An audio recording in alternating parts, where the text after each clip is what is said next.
Here's some feedback on the video I just uploaded, or I'm uploading at the moment, entitled Bloody and Black. We have an opportunity, I hope, in this video to get inside the mind of not only Frank Marshall Davis, but the minds of Negros, especially those of an earlier generation, the generation that grew up in the 30s and 40s and maybe the 50s, which was before my time. Frank Marshall Davis probably, almost certainly, experienced racism, but try to put your assumptions aside for a moment, because I may be going somewhere where you're not expecting me to go. Negroes living, especially in the South, during the 30s, 40s, caught hell from, for lack of a better word, rednecks. I don't believe Negroes today experience that kind of racism. They experience a milder form of racism, a milder form of racism, a milder form of prejudice. And what they don't understand is that everybody on this planet, every human being on this planet, experiences injustice and unfairness. The Chinese suffer, women suffer, white men suffer, experience disappointment, heartbreak, ill treatment. Everybody suffers. Everybody experiences injustice. Most of us make the mistake of thinking that we can blame a particular group of people for the injustice in our lives. This is a mistake. Probably the only advantage I have over most people is that for strange reasons I am outside the box. I am looking on at a distance.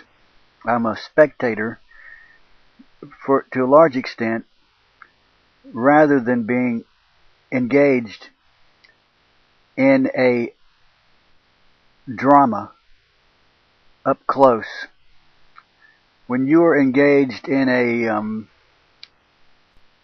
interaction, a heated struggle with individuals close at hand, in the same room with you, or in the same community, you may not realize that you are living in a bubble of sub-reality.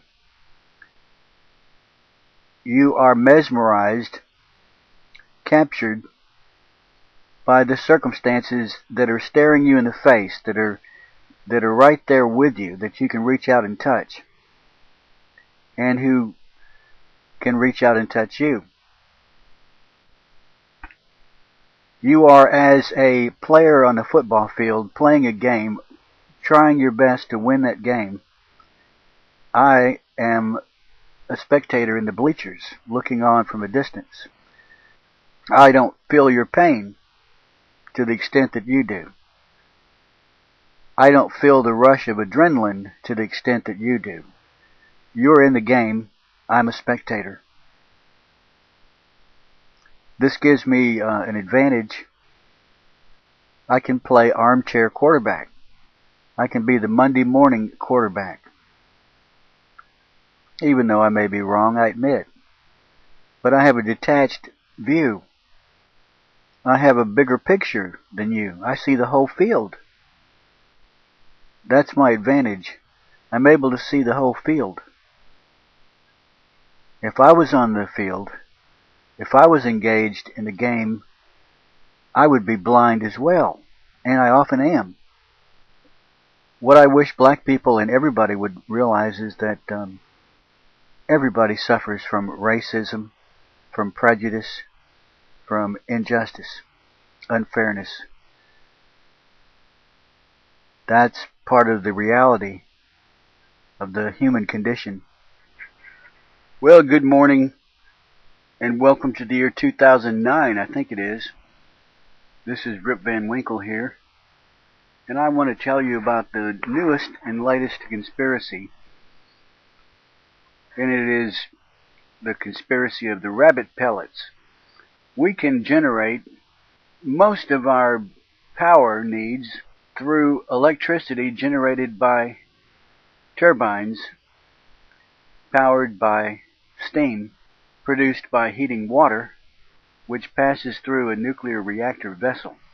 This is safe, standard, mundane, boring technology. You concentrate some refined uranium, it being radioactive, produces heat. And you control the heat by inserting control rods, graphite rods, to separate the fuel from itself. If you allow the fuel to become concentrated, it gets incredibly hot, and it gets incredibly hot for a long time.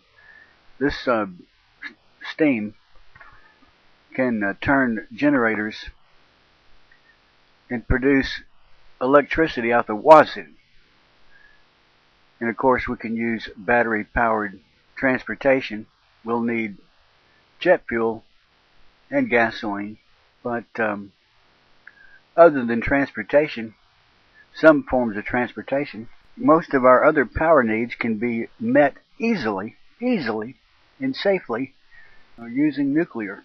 The only problem is we have to dispose of the spent fuel pellets, and this is a problem. This is a serious problem. Because even though there are geologically stable areas in the United States which are not permeated by water, groundwater, spent fuel rods can be dumped in a container, a 55-gallon drum, and thrown in a deep hole in a geologically stable area, like Yucca Flats, for example. The problem is, you've got to devise a sign. This is why we can't use nuclear, because we cannot devise a sign that will alert people to the presence of the danger posed by this radiation.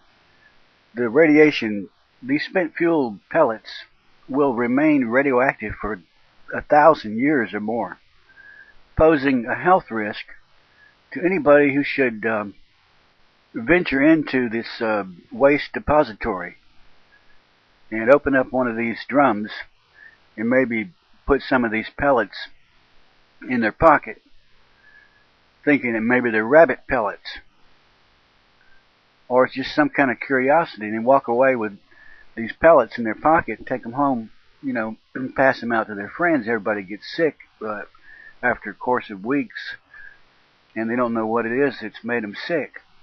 If only they could read the sign, but they can't read the sign because we didn't know what to write on the sign 1,000 years previous to these people. Because thinking ahead from the year 2009, we don't know what language people might be speaking in Yucca Flats 1,000 years from now. We just don't know. So we better not exploit nuclear energy, because we don't know how to warn the people away from the waste depository at Yucca Flats. That's why we must remain dependent on petroleum imported from those who hate our guts. If only we could devise a sign to warn the people away from... I got an idea what to do. You get a postal digger and put a post in the ground and tack up a sign that says, "Keep out, danger, radioactivity." Brush your hands, brush the dirt from your hands, and walk away.